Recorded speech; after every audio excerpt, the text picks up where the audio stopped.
Hello, and welcome to our thought-provoking podcast with myself, actor, writer, director and deep thinker, Libby MacArthur, counsellor, life coach and all-round mountain man, Ross Hislop, and compassionate, strong advocate for women, motivational speaker and broadcaster, Anne Hughes.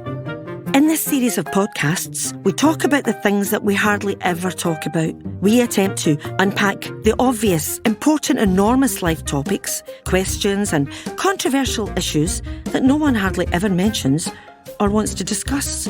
Because it makes, well, at least some of us, feel a tad uncomfortable. Nothing here is overlooked. This is The Elephant in the Room. This week we explore the notion of loneliness, an unpleasant emotional response to perceived isolation.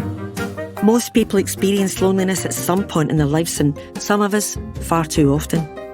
In today's podcast, I started off equating loneliness with a global pandemic. Very topical.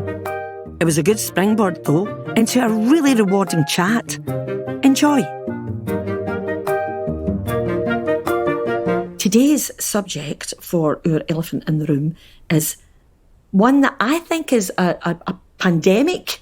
Aye. I think it's a present day issue that's of huge proportions, and it is loneliness. During the pandemic, because so many people, isolation became a safe word, didn't it? Yeah. And so I think our concept of isolation, of being alone, became very different during this 2020, 2021 so far. During the pandemic, and I know I've said this to you guys before, I felt the opposite of lonely. I don't know what that word would be, but I've got 3 kids and my husband, and being in the house continually, the 5 of us, I was like, oh my God, I would sit in the toilet for much longer than I needed to, just to have a break and be myself. And so now it's like when I do something myself, I'm having an element of anxiety about doing something myself. But it was like, that whole balance of, I don't think I've ever felt lonely, if I'm really, really honest. Yeah. It's not a big thing in my life. Everyone can identify with feeling lonely in a crowded room. Oh, aye. The misunderstood feeling, I think, quite often feels like loneliness, that kind of, that because that's what I think we at core want to be, is to be known. But I would definitely say that I am lonely. And as you know, I have probably the best, biggest bunch of pals you could, hope to meet. I have tons of fantastic people in my life. I'm really proud of my relationships in lots of ways. And I've got you guys, and I've got my granddaughter and one on the way and stuff. So, but maybe what I'm lonely for is a particular kind of connection and intimacy that's not in my life. But what's lacking in loneliness? But loneliness as a pandemic, I think, is out there. So what's lacking? Connection. See, is it like a lack of self-esteem and things like that? And then I think, is it a bit chicken and egg? What comes first? Do you know what comes first? Do you know that there is actually an estimated 9 million people in the UK who lack friendship and support that we need? God, it's actually a campaign. I was Googling it the other day. The campaign to end loneliness.org. And it believes that all people of all ages need connections that matter. Absolutely. And I can't disagree with that. I've got a lot like yourself. I've got a wonderful family. I've got my sisters, and I've got lots and lots of beautiful friends. And so it doesn't feature. But see, sometimes you see people, and you hear a story, or you hear of somebody or a neighbour or something, and you notice that during pandemic nobody visited them, nobody brought them anything. You think, God, their life seems so lonely. And then you think, but that's me measuring loneliness against what my measure of loneliness, or measures of loneliness are all different, aren't they? It's like lonely. It's a bit like saying weather, isn't it? Lonely.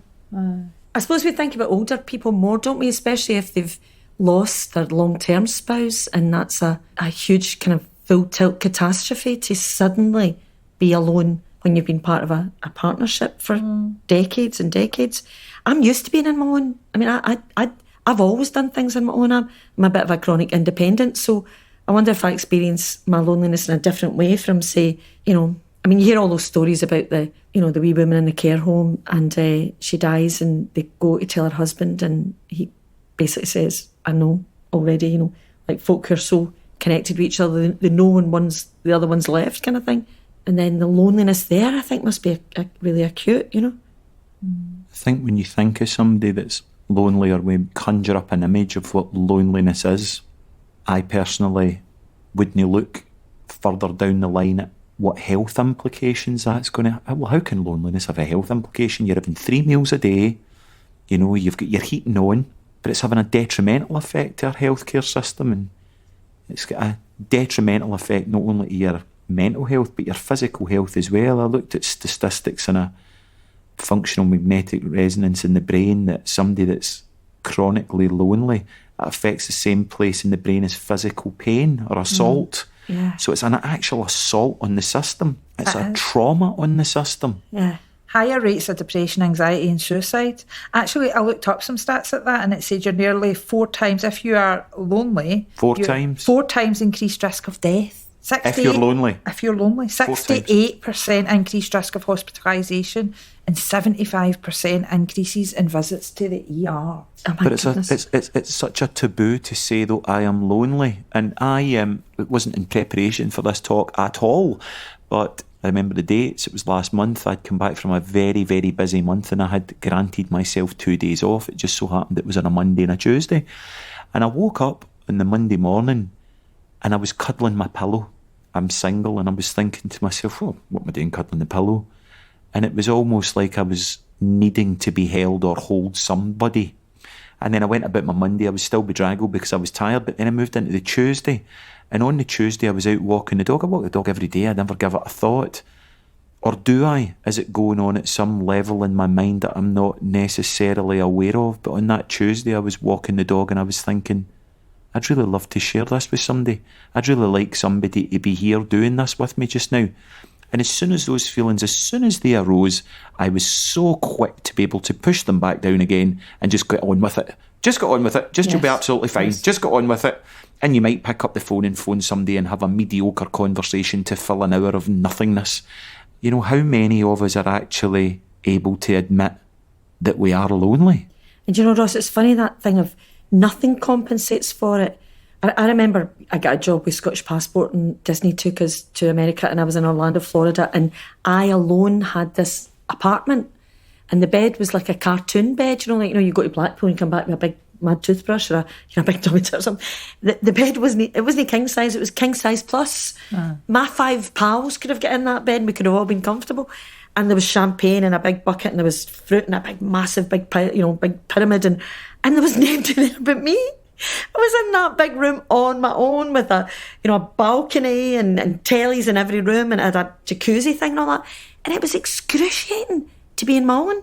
I just was like, imagine if my 5 pals were here. Imagine if I had a big, beautiful big man. That would have been even better. But, you know, just to wander about that space excited, going, oh, this is, wow. You know, it took me ages to actually just try and enjoy it for me, you know, because it almost exacerbated my loneliness at that point, you know, just kind of, it's almost made it more like it, you know. It's like there ain't no stuff that's going to make the difference of feeling known and connected and accepted and cherished, you know. I know. And I think that society, especially on this, hopefully as we're emerging from the pandemic, you could so easily be lonely because now, like, everybody's saying you can work from home. And so you might have just got into the vibe of, I like wearing my leggings and just sitting on my couch and making my own lunch and getting up at 8:30. So you're in that vibe. And now you can literally, in Glasgow anyway, I don't know if this is the experience in more remote places, but you can get anything delivered to your house. Yeah. And you can tick the box that says leave it at the door. Absolutely. You literally never need to see another human being. Terrifying. And we've set that up as if that is a good thing in society. Yes. Actually, I think it's a bit heartbreaking that people are just losing the ability to have human connection. And after the lockdown period where we were, well, I certainly have spent a lot of time on my own. My worry is that the fallout from that is the less you do, the less you do, the more you do, the more you do. You know, that you get into you become used to it. You get used to it. You become used to it. I remember I used to go to the GFT and watch all them. I remember I used to go to Stravaigin and I remember other cinemas and restaurants had available. But, you know, just not going out the way you used to. I could definitely get home at 6 o'clock and stick my jammies on and... So, I'm just thought of something there. We were talking about loneliness and we were talking about connection. And is loneliness disconnection? Is loneliness disconnection? And does this system that we inhabit thrive on connection or disconnection? Well, it thrives on disconnection. Because the more disconnected you feel, the more sweeties you're going to eat, the more drugs you're going to take, the more booze you're going to spend, the more money you're going to pay, the more stuff you're going to buy, the more plastic surgery you want to go for, the more you want to identify with the next film character. Totally. You know. And then you've got the booby prize of social media. You know, this new society that you can be part community. of. You know, this social new community. media community. You know, and it's oh my God, it's such a pseudo, like you said, Ross. It's that pseudo friends. Of, you know, 2,500 friends on Facebook. What? I don't know 10% of them. I know. Even I said to somebody the other day, do you know I've got 4,500 followers on Twitter? I've no idea what that means to me. It means kind of nothing. I don't really know why I said it. Give us validation. But yeah, it's like what am I saying? You know. But you know, it really just makes me think about. It exploits a social validation feedback loop that we all need, and it's exploiting us at every level. Totally. It's even like likes. Oh God, happy emojis. I know. I've got a friend.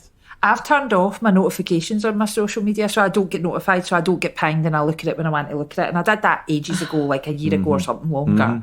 And it was funny, last night I did go in, like, you know, sort of lying in bed, and I went in and looked on Instagram, and a pal had sent me a message on Instagram, but she'd sent me it like 2 days ago.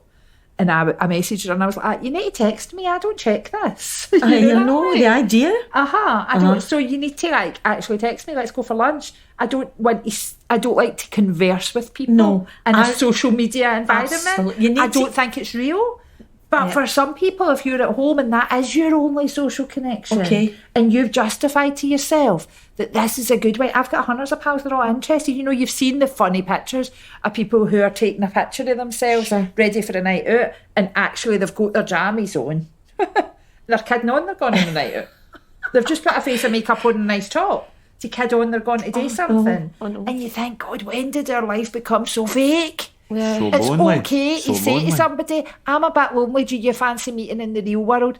I know I met my friends for walks a lot, like my best pal Sandra, we went for a walk every single week in lockdown. Yeah. And it's driving addiction, it's driving all detrimental behaviours, it's absolutely driving it. But it's like, there's no such things as stupid people, it's just we're not educated. There's things I don't know about.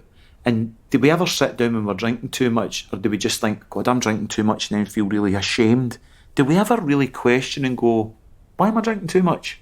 Am I drinking too much because I'm lonely? I'm sitting in the house every night and there's nobody to tell me not to finish that bottle of wine, or there's nobody telling me not to go up to the cupboard and eat another packet of crisps or whatever. But ultimately what's driving these detrimental behaviours is loneliness and the lack of connection, which is disconnection. But what are we disconnected from? Why has our society become so wiredly connected, yet so heart-based disconnected? Totally. And what's exacerbating it? I mean, the telly, look what's happened to TV watching. You know, I mean, do you remember when you were a kid and everybody watched the Morecambe and Wise show, or everybody watched the Two Ronnies? The Two Ronnies. So the next day you'd replay it all over. See that Dave Allen sketch, see that bit where he did, and you'd have the whole programme all over again in the playground because everybody had watched it. You know, you were going, see that bit, and see that bit. You know, and now when you sit down, I mean, we'd only 3 channels to choose from. I try not to binge in the same way that I try and make a really light touch with Facebook or Twitter, and I'm just going to go, oh, that's 5 minutes, put it off. You know, kind of like, I'm aware that I'm bad at that stuff. I really need to not follow it. But now everybody's just going, how many seasons has that got? You know, it's got 5 seasons. That'll keep you there at 3 o'clock in the morning every night of the week if you want. Do you know what I mean? It's terrifying. I sometimes wonder if you can quantify loneliness. And as we're chatting, I was thinking about my daddy, who we lost 2014, and he was 81, so he's had a really good life. He had buried his wife like 28 years before that. He had buried all his brothers and sisters. He was a family of 10. Most of his pals had passed away. So he had 4 children and 3 grandchildren, and he was never... Like, we visited him a lot. We loved our dad, and he was, you know, didn't be lonely in the sense that people did not see him, people did not care for him, because we certainly did. I wonder if he ever, and I don't know the answer, if he ever had a sense of loneliness because he had lost the people who had known him his whole life. Oh, for sure. Who were the same age, you're never going to have the same relationship with your children that you did with your brothers and sisters and friends and wife and all that. And I wonder, was there an element of loneliness for him because he had, all he really had now was his children?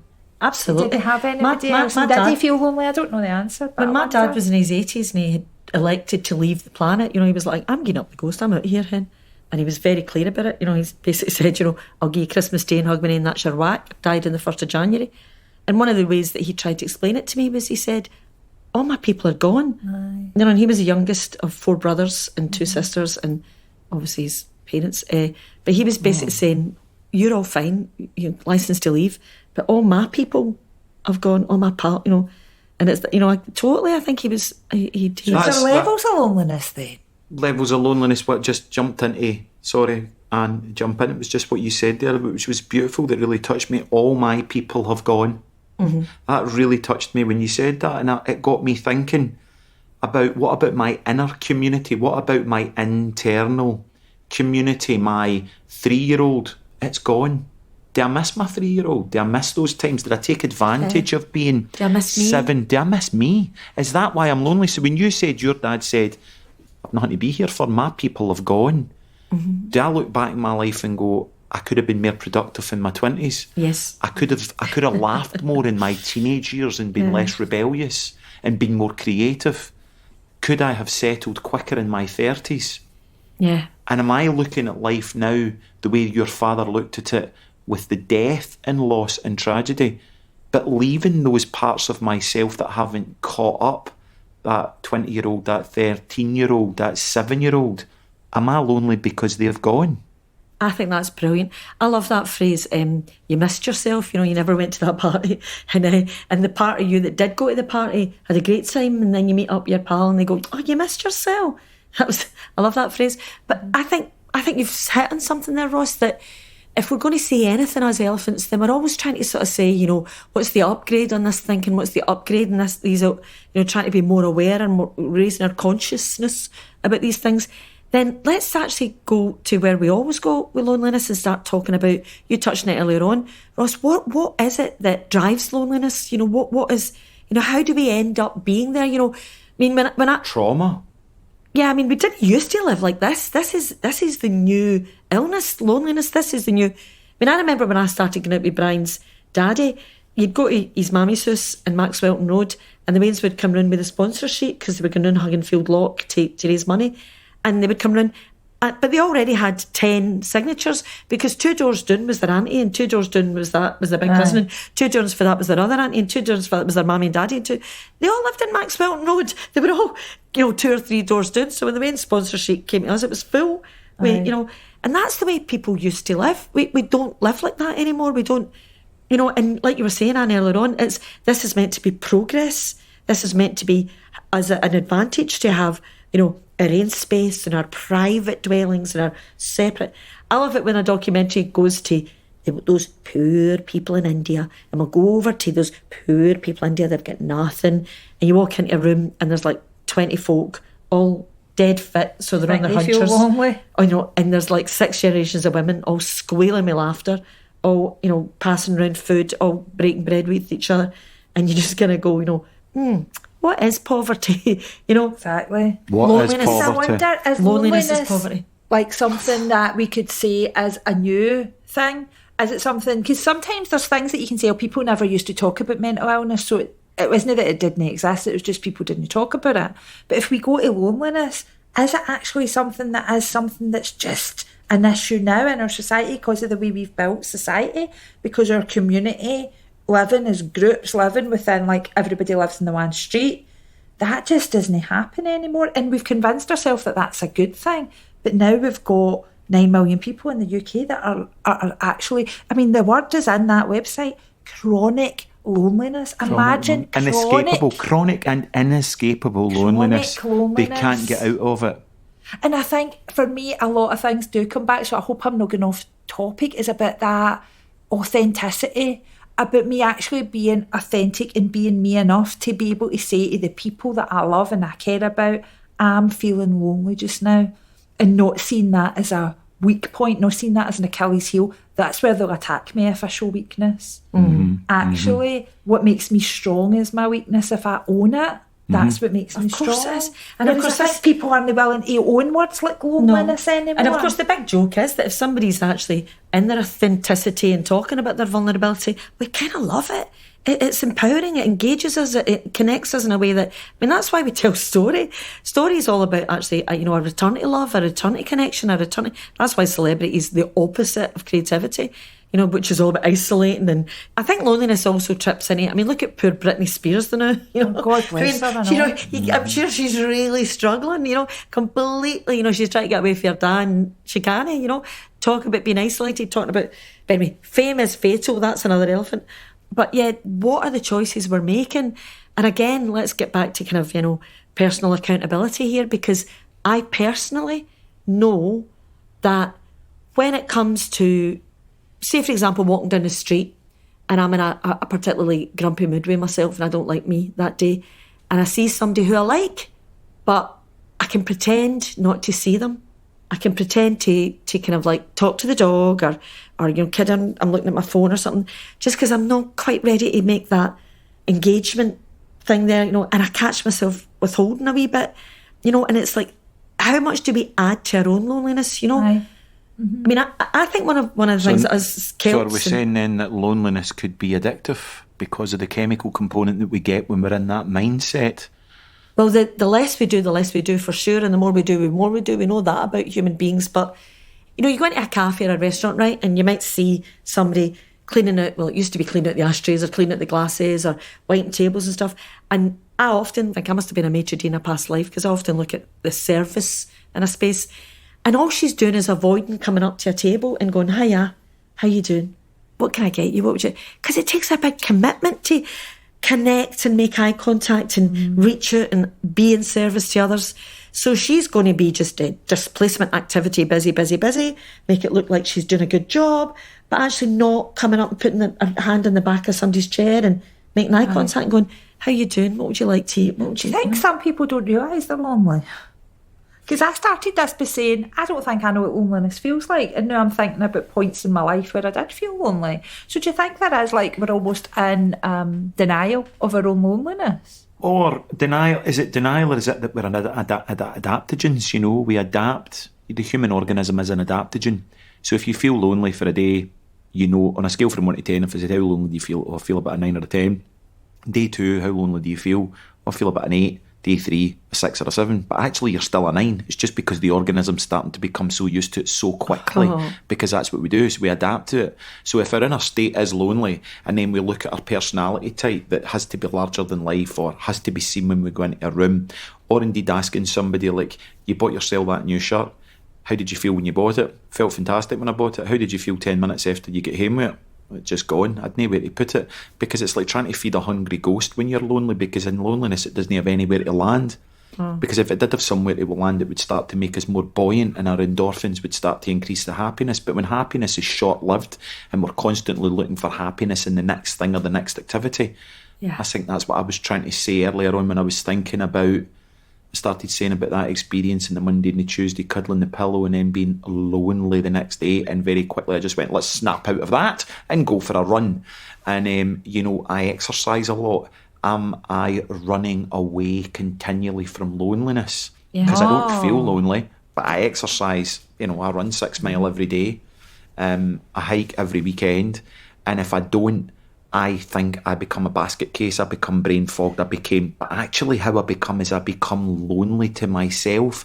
So for me to feel connected to myself, I have to do a lot of exercise to feel whole, to get that feeling of wholeness. So is wholeness the opposite of loneliness? Is wholeness connection?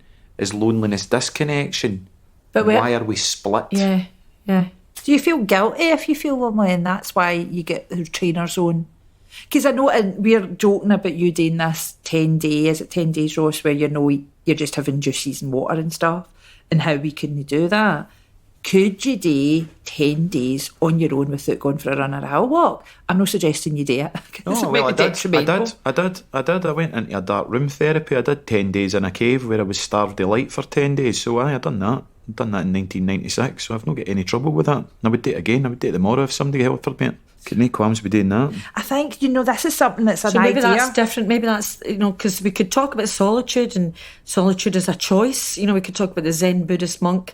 She sits there and she's not making any connections with any other human being, and she's not dependent on their feedback to her, but she is completely connected to her own higher power, her own kind of sense of herself. Is that just self? Is that just being connected to self, and how fragmented and dualistic the self has become? But I don't think it's an accident that the animals went in 2 by 2, I mean, every single one of us must have had a situation in our lives where we felt utterly known and seen and accepted and held. You want it to be a photograph, you don't want it to stop. That thing when you think, oh my God, I'm in love with someone and they love me, that moment of deep knowing of another, that's so rare for us. Is that not what we're desperate for and frightened we'll never get? Do you know, you've brought up there with what you were saying, Ross, about this idea, this concept that's been bubbling in my brain for the last few weeks, about returning back to yourself and like that journey home. And it reflected in a really way that I now live in the house I grew up in. Bought it 4 years ago, right? And then I was laughing that I went on a course with a guy that's in Los Angeles, and it was a Zoom thing, obviously. And all he talks about in that, or not all, but his teacher that he's referring to a lot, is a guy called Sydney Banks, who was a Scottish welder. Aye. He was a mystic, right? right? 4 and how pillars. funny, And so the 3 principles it is. So he goes from, there I am going to, not physically going, but I'm going to do a course and paying to do a course with a guy in America. And here I am, he's telling me the teachings of a welder for Scotland, right? Sydney Banks. Right. So then I start to think about, what is this thing about coming back to myself, about honouring who I am? So if I'm really honouring who I am, then I'm okay with owning the fact I feel a wee bit lonely the day, I feel fantastic the day, I feel miserable the day, I feel fat the day, whatever I feel. If I can own what I feel, then I can share it with the people round about me. Yes. Without fear of rejection or Absolutely. this doesn't look good. Yes. And so it's about that, do we need to be right back in touch with ourselves? Yeah, and maybe that's why people withhold their connections. I mean, us Glaswegians, one of the things I think Glaswegians don't rate in themselves, and I think it's one of the most sophisticated ways to be ever, and it's friendliness as a way of being, not friends with your friends, but just friendliness. Aye. We're talking about loneliness. We're not in a London suburb.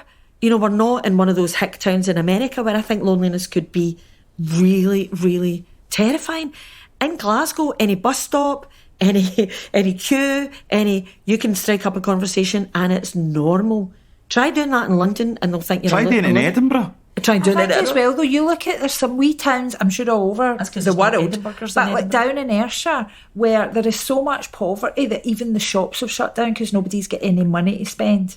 Uh-huh. So you have wee towns, not that far from where we're sitting just now, where there is nowhere to go and you have no money to spend. How do you build social connection in those environments where you are hungry, you're depressed, all the rest? How can you possibly begin to think? Because like me and you, Libby, we would talk to anybody anywhere we go. And Absolutely. I was in London last week and I struck up conversations in the tube just because I wanted to see if it was possible. I was just having a laugh with myself. Turns out it is. Yeah. Turns out it is. So what we're saying basically is that in that accountability, everybody has to understand that we are generally missing out loads of opportunities to connect all the time, every moment, But why would you reach out to connect if the situation that put you into loneliness was a trauma that caught you to go into split, which put you into duality, which means you're going to naturally gravitate towards the part of that split that's going to keep you safe. So then you assume the safety is in the isolation, which it's actually paradoxical that that's actually unsafe. Then you're not going to be able to do what you're suggesting. Sure. That's not possible. But it is possible if you actually started to kind of like try to parent that wee part of you that's trying to keep you safe. For sure. If you were doing that thing where you're able to kind of sort of say, look, it's okay, I'm here. Like, we'll just listen. And if you feel uncomfortable and we go to that party or we go to that wedding or we go to that thing and you don't feel, then we'll just leave, So you were a wee guy and you walked into a party and you were really shy, lonely, blah, blah, blah, all of those feelings. You were a wee dude and you went and you then were feeling these really uncomfortable feelings, right? And then the organism splits and either goes one of two ways, becomes chronically shy and then stops wanting to go to parties because it can't deal with the anxiety, which is shy orientated, which then creates you into loneliness, or the organism splits and pops into another type of personality, which is an adaptation, and that little guy starts to become like really loud and, hey everybody, how you all doing? Really nice to see you. And it's this adaptation. So there's actually no, in inverted commas, it's no real. Nobody's real. Sure. Everybody's walking about acting. Yeah, and we're not talking about that. But, you're right, that is not the antidote to loneliness. I mean, one of the wee phrases always made me laugh was, if you're an extrovert, on a good day, you look at an introvert and you think, wet blanket. And on a bad day, you look at an introvert and you think, deep thinking and stuff like that. And the opposite's true. If you're an introvert, on a good day, you look at an extrovert and you think loudmouth. But on a bad day, you look at an extrovert and you think social skills, So, I mean, Anne's right. I am friendly as a person. I'm also a chronic independent and terrified of codependency. So I've been single for decades, so I'm happy to speak to you all and sundry as long as nobody wants to really know me. Do you know what I mean? That's a paradox in itself. So there's a loneliness that we're talking about that is about, If you've lost yourself because you've split and everybody's split, everybody's living in a split way because everybody's been traumatised. And we've really got to get clearer about what trauma is. The minute you turn around and talk about trauma, folk just go, well, I was in a war, or I've never seen a bomb, or I've never seen a tsunami. Trauma. Air pollution. That's a trauma. Parents emotionally unavailable. No through choice. They were busy, they were working, they weren't there. It wasn't that they meant it. It wasn't that there was neglect. That's a trauma. Trauma is anywhere where your need was not met in accordance of your system. And how can anybody else do that? So nobody else is ever going to be able to take care of that need. So by the mere merit that everybody's been traumatised, because when you're little, you can't take care of the needs yourself because you're dependent. And that's the thing. That's another terminology of, you said codependency. There's nothing wrong with dependency. Yeah. Dependency is actually, we're all dependent. Co-creative interdependency. We're dependent. It's what we all need. We're dependent on each other. We are. But we've maybe been bred, you don't need anybody for anything.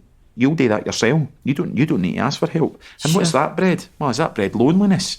Yeah. Because then when I can't do it myself, I feel like I'm a failure. There's something wrong with me. There's something wrong with me. Maybe at some level, the lonely folk amongst us understand that it's an empty chalice to turn to another human being, kind of going, right, you're going to make the difference then. You're going to be the guy that makes the difference. You're going to be the one that makes me happy. You're the one. My happiness is now your responsibility. Aye. And you can't give that away. Somebody else will drop it every single Absolutely. time. And there are worse things than being in your own. I've got a girlfriend who I love dearly, and she's been married for nearly 3 decades, and she basically says if her husband died, she'd wait for a kind of an appropriate period of grief and immediately get herself another husband. And she says there's only one thing you need to always make sure you're in a relationship, and that's the refusal to not be in one. She just basically say, I'm not doing single. I have no interest in singledom at all. It doesn't interest me. It's not something I want. It's not something she said, I will not live alone. As soon as I'm in a situation where I'm on my own, I will find a spouse, I will find a partner, I will make it happen. And if you really want it, you can make it happen. And I think she's right. I think she probably will. I mean, I think if that's what you want, you can certainly make it happen. But that wouldn't be what loneliness would look like, I don't think, to me. Like, if I wasn't with Gary, which would be because he had died, I think, because I can't see anything else, meaning I wouldn't be with him. I wouldn't take another husband. I'm a one-husband woman, so I wouldn't take another man. But isn't that interesting? So therefore, it comes back to, doesn't it, that loneliness is something different for us all. But then, if we take that leap, so whose responsibility is it to fix society's lonely problem? And the pandemic word we all use too much, but there are 9 million people lonely in the UK. 9 million people. And it's something about somebody the UK. Has to do something. Show. And I think there's something UK-wide about it. For example, the weather's in there. So you go to Cuba and what you'll find in a balmy midnight evening, all the women are on the wall laughing their heads off, all the guys are playing dominoes in a big kitchen table. You know, in countries where the weather's really balmy, everybody's out the house, everybody's hanging out together, you know, and you get this kind of feeling of folk in these centrally heated, you know, I don't know, just do you know, and older it's funny, ladies and older men on their own in these wee houses. Saying that I went for a walk every single week. Sandra's been my best pal for 26, 27 years, and every single Sunday in the pandemic we went for a walk, right? Now, sometimes in our climate that was brutal, and that's when I would get a wee bit depressed by the pandemic, because I'd be coming home on a Sunday, I'd be absolutely soaking. Do you know what? We had been walking about trying to drink a cup of coffee in the snow, in the wind, in the rain. I still needed the human connection. Yes. But oh my God, it was a bit like I came home weather beaten, you know that way? Like completely soaking. And we do. But I suppose would it have been easier for us to just be like, no, let's not go a walk, it's raining, but we refused to. So we just refused to not do that. Absolutely. But I agree, if it had been sunny, we would have done it a lot longer and a lot more time. And We need nature does help. We need connection. And nature does help, you know. I mean, you know, when I used to work I worked in a lot of mental health situations, doing drama and creative storytelling and stuff, and I'd be with, you know, occupational therapists or something, and we'd be sitting around talking about, you know, Fred or Mamie, who were leaving that day, you know, so they'd sort of very institutionalised with their stay, but they were going home, you know, they were getting their own flat and getting their own space. And basically one of the big conversations was it going to be a budgie, a kitten or a dog? You know, there was no way that you could let that person go out without something, because for me, loneliness, the best antidote to loneliness is to man a soup kitchen or to look after something or somebody else. You know, even gardening helps, you know, anything that you can nurture that makes you see your effect on what's happening out there, you know. So invariably, one of the OTs would be away at the pet shop to get a wee blue budgie or a kitten, because, you know, if Mamie or Joe were going out to a house on their own, the only thing they could offer was something that would make them feel less lonely. But, you know, it's funny, I had a neighbour called Anna Maria, and Anna Maria would come to my door when I lived in a flat in Buccleuch Street, and she would go, oh, I'm so lonely, I'm so lonely, I'm so lonely. And I would go, right, Anna Maria, your sister in Naples wants you to come and stay. Just get your act together to go to Naples. Abbott, she's this, and Abbott this, and Abbott. And I would go, okay, right. What about your sister in Florida? She'd, Abbott, I don't drive, I'm so lonely. And I would go, right, well, man a soup kitchen. Anna Maria, get off my doorstep. You just go, Abbott, nothing I say to you. You know, and it was like she really started to attach herself to her loneliness as something that defined her. Is that addiction? Well, is that addiction to that particular channel that you're watching inside your mind? Well, the terrible story about Anna Maria was that everybody that she dealt with, you know, in fact, she was mad at me once because she came at the door and she said, the plumber's ripping me off. You know. I said, Anna Maria, every story you tell me, whether it be the plumber or the guy in the post office or the Leica guy or the traffic, they're all trying to rip you off. They're all trying to undermine you. Every single... It's a bit like Murder, She Wrote. She's obviously doing all the murders because every time she turns up, there's a murder. And I said, Anna Maria, everybody you meet's a bad guy. Everybody I meet's a good guy. What's going on there? And it's a cruel thing to say. And she was mad at me. Anna Maria died behind her door. I moved out and found out from neighbours later that she was dead for 3 days behind her own door. Oh. And I can't help thinking, Anna Maria, if you just had a wee bit more faith in folk, you know, if you just maybe thought of yourself as a contributor as opposed to somebody who was expecting. Do you know what I mean? I think there's something in that. If you're lonely, reach out, you know, do something for somebody else. Aye. You know, be somebody else's solution is, I think, the way to go. There's a big thing about how we label ourselves and how other people begin to label us, I think. Like, if I was to label myself as lonely and then other people would label me as lonely, would them spending time with me be through, like, I feel I need a sense of duty. I better go and spend time with Anne. She keeps saying she's lonely, but I don't really want it because she's lonely. Do you know what I mean? And therefore, by labeling ourselves, do we actually just, like, mess with our own reality and all our relationships? Well, it's a skill to be able to hold another person's emotional state of being. It's a skill to be able to do that, right? And what you were saying, Anne, around about you'd go a walk in the park for a coffee even if it was cold, in those moments you said it was your best friend, and in that moment you were able to gravitate towards her internal frame of reference. Internally she was able to gravitate towards your internal frame of reference. You were able to emotionally and empathetically connect with one another, even through your micro expressions and the tilt of your head and how she responded to something you would say. That's a skill. by us keeping our children in rooms, playing computer games, no going out, to keep them super, we're actually not working that muscle of empathy or compassion to be able to hold another person's state. So then when we are in the company of another person that's making us feel something that's really uncomfortable because I can't be with it, so then I'm just not going to put myself back in that position again. Yeah. I'm going to not connect. I'm going to stay away from that. Yeah. It's other person's fault. We're back to self-esteem. We're back to how we see ourselves. You know, we're back to that idea of being reflected in other people. I once worked at Cardonal College and I had a retirement group that I took every Tuesday afternoon. I had different groups. There was a bunch of people who were all retiring. And what we realised out of all the role play and improv and stuff was that when folk were retiring, they weren't worried about money or time or how to spend their time or what to do. It was all about an expectation of them out there in the world. We ended up making a postcard with a hand and a door handle. And the feeling was, I need to know that if I open that door, there's 2 people or 200 people, the way there used to be when I was working, who are going to turn round because they've had a picture in their head of me turning up. And they're going to turn around and they're going to go, is that you in? Right, listen, put the kettle on, you said. And there's going to be a pick-up for where we left off. So that I exist outside my own heat. I exist in other people's expectations of me. I exist out there as somebody that's not going to just turn up, but I'm going to show up for other people.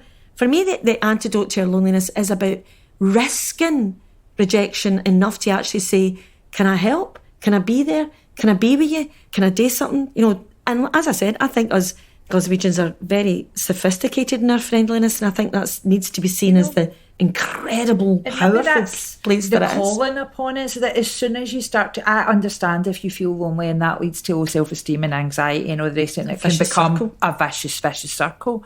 So is the calling upon us that as soon as you start to feel lonely that you do something about it before it becomes crippling. Like when the button in the jeans is getting a bit tight, do something about it before it just pops off.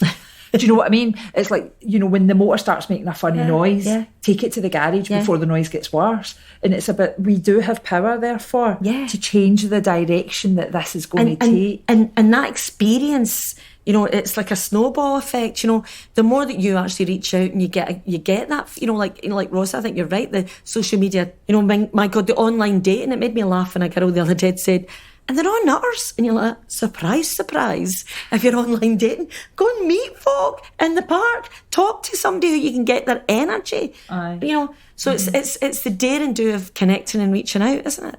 And being real. And being you. Being you. And owning that. And being like, this is who I am. Like me. Yeah. Good. Don't like me. That's all right. Move along. Choose it or lose it. Choose it or lose it, and believing that all the projections we have, all the projections we have on other people are really just our own fears about ourselves. You know, that they're all, you know, folk are decent. I think most folk are good. So that's what we're saying. We're basically saying daring do to actually extend the hand of friendship, extend the connection, and just trying to, the more lonely you feel, the more reach out. Mm-hmm. Beautiful. See you next time. Thank you for listening to our programme. You can find future episodes on Acast, Spotify, or wherever you get your podcasts. With thanks to Matt Ramsey for editing and mixing this episode. This podcast was produced by Solace Sounds.